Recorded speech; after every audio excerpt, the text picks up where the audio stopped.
cold hardness issue came up earlier, B9 versus M9. Terrence, you had some trials in the Champlain Valley where you had 2 years, the temperatures went down to -25, -30 Fahrenheit. Could you make a comment on the cold hardiness of different rootstocks? Well, the cold hardiness issue is a complicated one. It depends on when the cold event happens. What's happened a number of years in Washington is this late fall, early November issue, and that damages nursery trees. The one we had in the Champlain, where we had very big differences among rootstock survival, was a midwinter warm up right around New Year's, and then a rapid drop. In that case, B9 did not do well. M7 was the trees that survived that midwinter warm up and then rapid drop was G30 at the time. This was way in the early 2000s. Ottawa 3 were the best, and G41. Now, maybe those particular rootstocks wouldn't do well with an early November freeze. And so there's big differences. And that's one of the issues I'm trying to sort out with the rootstocks doing artificial freezing as a part of the Root to Fruit project. And so blanket statements on cold hardiness are hard to make. In general, B9 is more cold hardy than M9, regardless of when the freeze event happens, but there's Geneva stocks that are even better in terms of cold hardiness, for the most part. Is Honeycrisp different with brittleness of rootstock and brittleness of the scion? The combination of M26 and Honeycrisp is deadly. I've seen many trees like that crack open at the graft union. Also, G41 by Honeycrisp seems to be fairly brittle, and we've experienced that. However, G214 on Honeycrisp seems to have one of the strongest graft union that we've ever experienced, even stronger than M9. So there is a rootstock dependent factor that we found. There are some mitigating actions that you can that we found that may mitigate the strength of the graft union with Honeycrisp, and that is one of them was spraying apogee in the nursery. Use younger material, perhaps from tissue culture, and that union becomes once if you protect it, it becomes very strong. Now, I've had a grower in New York that has planted G30 with Gala. Remember, G30 and Gala have a very weak graft union, and that grower tended to those trees for the first 4 years, and then they're freestanding.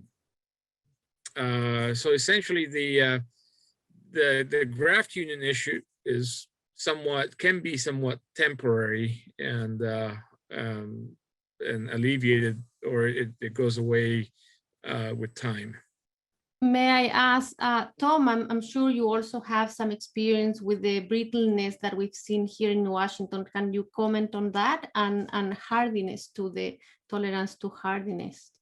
On the graft union issue, that the larger the caliper, the nursery stock, the worse the problem is. And so that's a little bit of a challenge. And another issue that we encountered in a Royal City Honeycrisp trial is that we had close to 100 bins the acre of yield on several rootstocks, and we lost a few trees of G11, 214, and 935, where the bud was really just a postage stamp on the side of the rootstock, and the weight of that crop just pushed the unions of all three of those rootstocks off.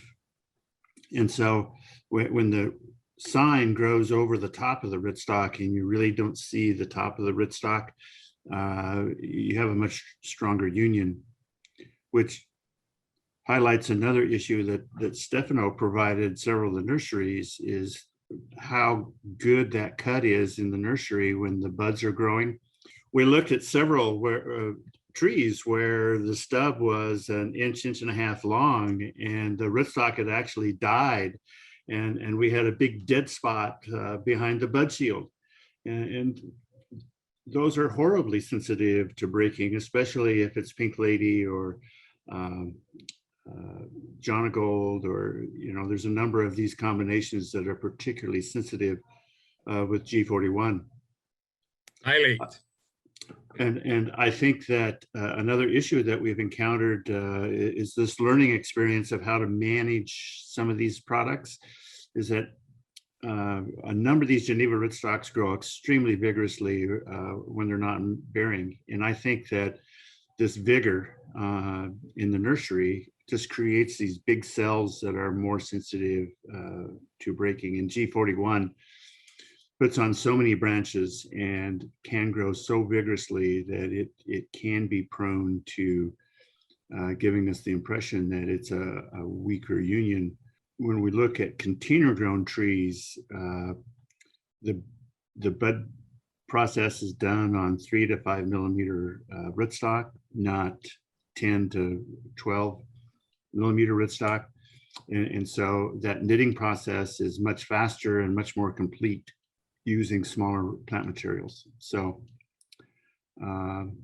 once the trees are grown, things are much more stable. We have encountered some of these large G41s twisting.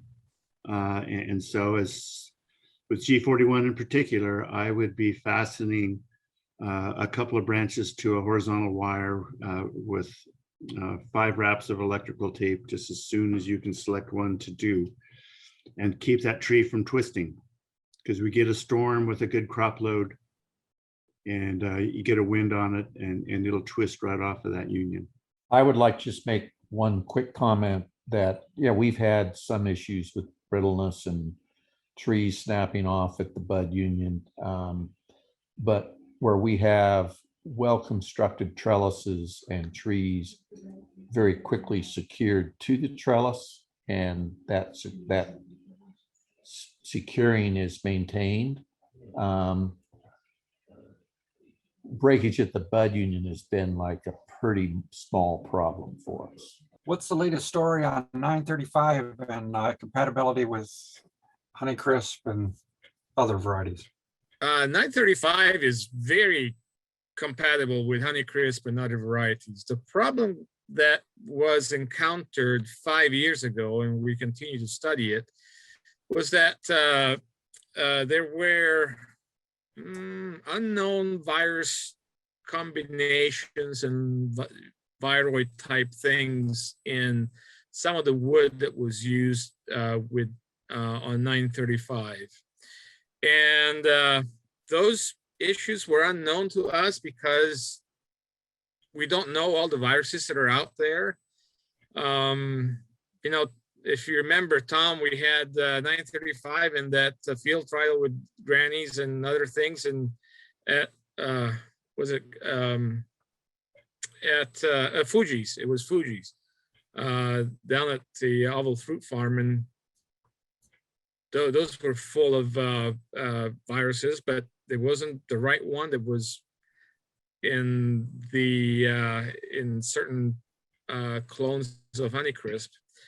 And so if you have a virus tested and virus-free scion, you don't have 935 is very good and has been consistently good for that. But if you do not, beware.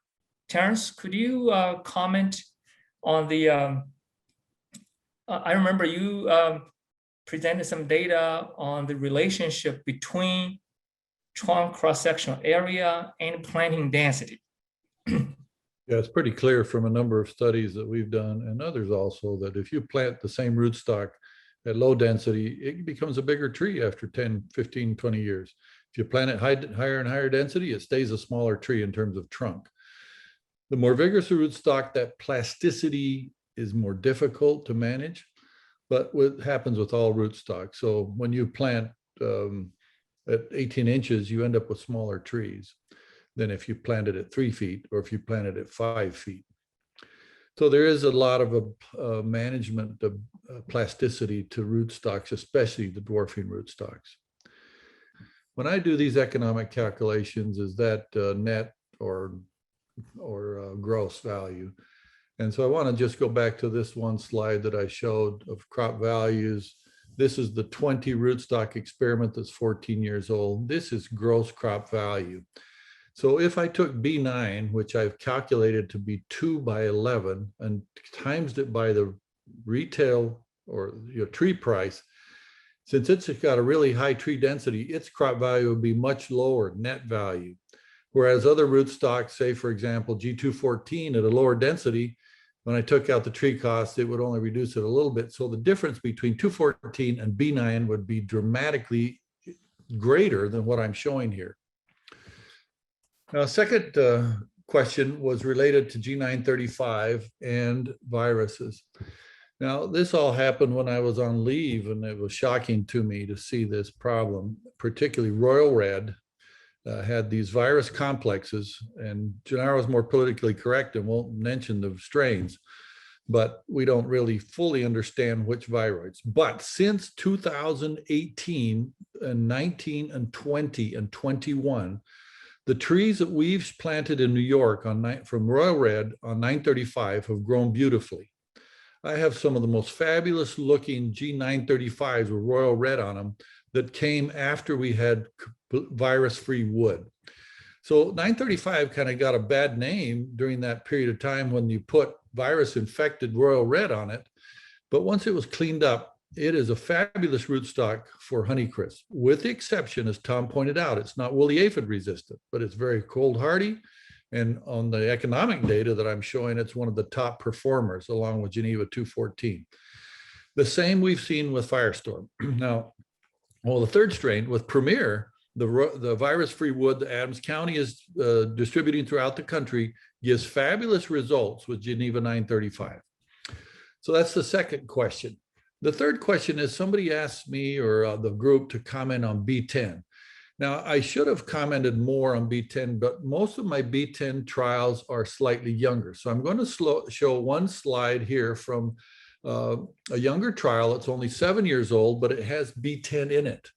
Now, this is a table, and it would be easier to understand with graphic, but 7 years of data, ranking them based on trunk cross-sectional area, and then projecting a yield. So like these top two in the more orangish color, I'm saying I plant G11 and M9 at 2 by 10, and I project their yield out, and I say, okay, what's the net crop value, taking out the tree cost here?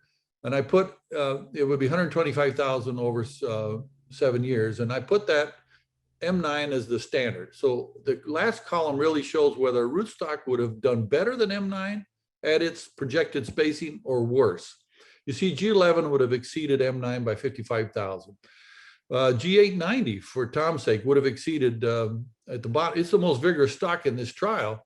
And you look at trunk cross-sectional area, 37 versus 13 is 3 times the size of M9 and G11, but it would have exceeded at its spacing of 4 by 12 an M9 performance by 33,000. Unfortunately, I don't have B9 in this trial, but other stocks that would have exceeded it is G969, as Tom mentioned, it would have been really good, G41.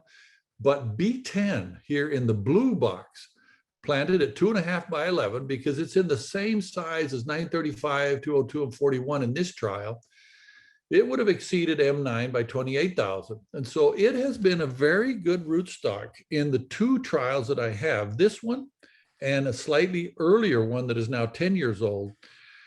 And so I have nothing bad to say. It's really seems like it's a great stock, as some of the other Genevas are. Its fire blight tolerance I've tested once, but I'm not as solidly committed to its fire blight resistance as B9. But it's a little more vigorous, and it seems with Honeycrisp to be reasonable in terms of bitter pit and exceeds M9 in both trials that I've got with it. You can see some of the other stocks relative to M9 were just not quite the same economic value in this particular trial. Now, it's only 7 years old, and I'd like to show you this data after 14 years with the cumulatives, but so far it looks like, Geneva 9, where is 969 looked really good. It was one of the best. G30, surprisingly, like somebody else said, seems to do as well as M9, even though it's planted at a lower density. So the yield that you use to do this projection come from trees that were planted in the same plot, Terence? Yeah, these are trees all planted at the same density. And then I'm simply adjusting the projected yield based on how big their trunks grew to what I'm predicting their yield would be. And in fact, that's the poster I'm going to present at your symposium, because I argue, at least that's my argument within NC 140, that often these rootstock trials, we plant them all at the same planting density, and then we say, okay, this rootstock was most yield efficient. But we have to sort of project what would have been their performance at their optimum density based upon how big the trunks are. Yeah, and you are right, but we miss in those kind of things the orchard management, because I can imagine how road farrow and Chris crop can grow by 9 or rather rootstock, so it can be completely different compare. So, but in general, I understood that. Okay, good, thank you. Terence, I have a quick comment on B10. On B10, we have overall, I have been happy with B10 in Idaho. The only thing that was on the negative side was the biennial bearing index. There were only 2 Geneva that they were exceeding B10 as far as biennial bearing index. The lower number, the better would be. What I'm saying is B10 was among the trees with higher biennial bearing index. Otherwise, it was a rootstock that I liked it. But I'm hopeful that many of these stocks that are quite similar in biennial bearing index, we're going to manage the bienniality as we talked about in the 2 weeks ago conversation about crop load. It was mentioned that apogee could be used in a nursery to help with the brittleness. Would apogee be of any value in a newly planted tree? I'm not sure that it would have the same effect. So the apogee was applied when the budlings they're very, very small. Essentially, the brittleness in G41 seems to be actuated by some type of an imbalance with auxins. And so what I theorized what happened, but we didn't prove it because we would have to measure things very, very, it's very expensive to measure hormones. But I think having the auxin producing meristem that's right there at the top of the tree, closer for a longer period of time to the to where the graft union is, allows for better orientation of the tissue. Graft union, basically you have 2 different types of types of genotypes or different types, trying to make something that's like this. And sometimes if you don't have a very, one of the signals is auxins, they're hormonal. And so if you don't have a very clear signal, sometimes, things like this happen. And I can pull up a 3D X-ray of a graft union that has exactly that, and you can clearly see that that garbled up. So I don't think apogee would work at the tree level. Maybe, but I'm not sure. So can I share one slide about the graft union, because it could be something that probably people can be interested. So so they did the kind of thing that Tom was mentioning. So especially for the Geneva, if you do this kind of diagonal cut of the graft union when there is the bud, you minimize the breakage of the union, because if you leave a stub, the stub gets dry, and then you weak your grafting union, you understand? But if you do this diagonal cut, like I was suggesting some people like Tom. So you save a lot of headache, because can you see that the union merge and you have no dead tissue in this kind of this union. It seems a detail, but it worked quite well. So probably is more efficient, this kind of things, than application of apogee at early stage, because you can jeopardize the growth of the tree if you apply too much apogee at the beginning. Just a quick reminder that our next meetup is in 2 weeks, and that will be nutrient management, as we've said several times on this webinar. So if you haven't registered already, we've been sending out those updates, and I can put that in the chat window, but I think that most of you probably have. And thanks for joining us tonight.